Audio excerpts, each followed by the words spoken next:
So you're back in the 1840s or 50s. You're coming out on the Oregon Trail. The trail at one point divides, and you either go one way to California or you go one way to the Pacific Northwest. On the California Trail, you have gold and you have sunshine. On the Washington side of the trail, they described it as it was the land of the apple and the pine. So what kind of person makes the decision to give up gold and sunshine for this kind of damp forest?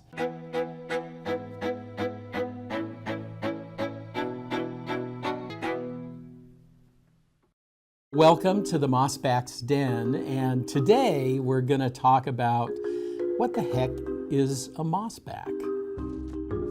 The earliest references that I could find referred to old fish, like a bass that's lived in a pond for decades and decades. It's place-bound. It probably has some kind of seaweed or algae growing on it. As people came west, the term began to be applied to the old settlers in the Pacific Northwest. They'd come on the Oregon Trail probably. They had cleared and settled the land. Newcomers thought of them as kind of backward and place-bound, mainly just disregarded them as being kind of retro. Some of the old pioneers were saying, well, those newcomers came and they called us Mossbacks. They didn't like being sort of pushed aside by this newcomer that, couldn't walk across the country and probably couldn't, split a log.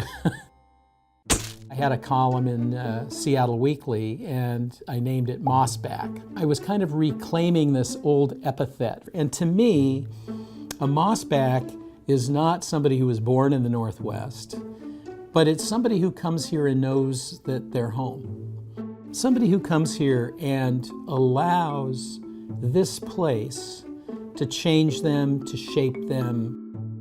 And it doesn't take long for a lot of people. Some people just, really, they have moss on them from the day they arrive. It's letting the Northwest, letting the weather, letting the geography, the culture shape you and embracing that. So to me, that's when I talk about a mossback, I talk about somebody who's engaged in that process. I find that new people to the Northwest tend to be much more interested in its history than people who have grown up and lived here for much of their lives. I think it stirs up those kinds of questions, and I think that's good for us.